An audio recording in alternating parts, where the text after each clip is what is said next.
SCP-008. By order of the Overseer Council, this file is subject to Level 4 classification. Level 4 clearance is required. Security clearance adequate. Accessing file. Item SCP-008. Object Class Euclid. Special Containment Procedures. SCP-008 samples have been deemed Class 5 extreme biological hazards and all related protocols apply.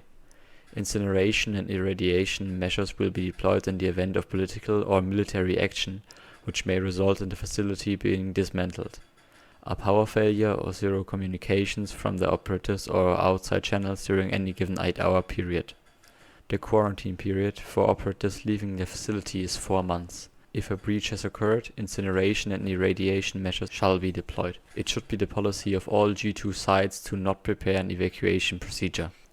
Description: SCP-008 is a complex prion, samples of which are stored in each of the known G2 sites. Research into SCP-008 is highly classified and primarily aimed at preventing research which may lead to the synthesis of SCP-008 in the distant future. Traits of SCP-008 prion include 100% effectiveness, 100% lethality, transmission through exposed mucous membranes and all bodily fluids, not airborne or waterborne. Symptoms of infection with SCP-008 manifest no more than 3 hours after exposure and include flu-like symptoms with high fever plus severe dementia in later stages, coma onset approximately 20 hours after first symptoms appear and 12 hours after noticeable dementia. Coma onset will be considered onset of death. A period of sporadic cellular necrosis occurs which comes to resemble gangrene. Surviving tissue assumes its original function and is highly resilient. Red blood cells greatly increase oxygen storage capacity, resulting in slower blood flow and increased muscle endurance and strength. Nervous and muscular systems are unaffected by total organ failure for several hours. Metabolism may decrease to extremely low levels, allowing subject to survive for over 10 years without nutrition. High blood viscosity results in negligible blood flow from gunshot puncture and slashing injuries.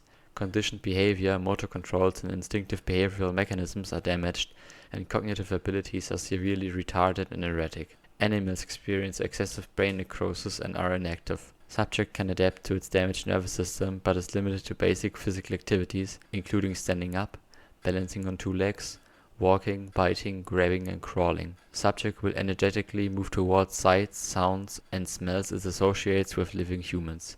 Subject will attempt to ingest living humans if physical contact is made.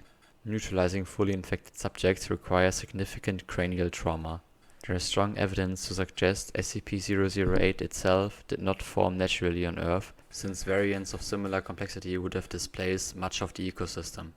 In 1959, a short collaborative effort with the USSR to locate G2 sites and eliminate SCP-008 was negotiated following their discovery. The status of SCP-008 in Russian custody since collaboration ended is unknown. Addendum 008-1. SCP-500 has been found to be able to completely cure SCP-008 even in the advanced stages of the disease.